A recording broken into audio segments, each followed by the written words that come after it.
You may have noticed men with just a single painted fingernail, and thought to yourself, what a silly new trend. Truth is though, there is a lot of meaning behind the single painted nail, and it's important to know what that meaning is.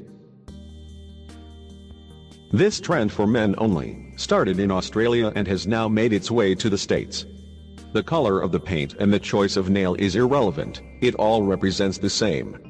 The movement began with Elliot Costello, after meeting Thea, a little girl, on his travels around the world to help underprivileged areas with Hagar International. While in Cambodia, the little girl and Elliot became friends, doing unlikely things together, things little Thea loved, like painting her nails. She painted one of his nails as they chatted about her daily struggles and her life. It was then that he learned about her being sexually abused. He told her then and there that he would keep his nail painted as a remembrance of her and her pain.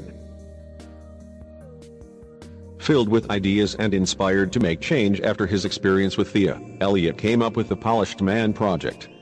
The idea behind it is that men are encouraged to paint one fingernail for a week. This single nail is representative of the 1 in 5 children who fall victim to sexual abuse. Being a polished man means challenging violent behavior and language, both locally and globally. This is what it says on the Polished Man's website. Men need to be the voice for change, as 96% of sexual violence inflicted on children globally is perpetrated by males.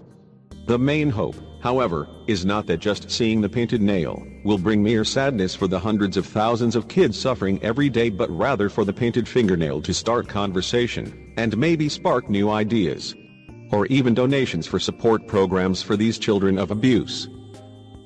So, if you see a man with a single painted fingernail, ask him about it, and if you are a man, paint a fingernail in support and remembrance of those who have no voice.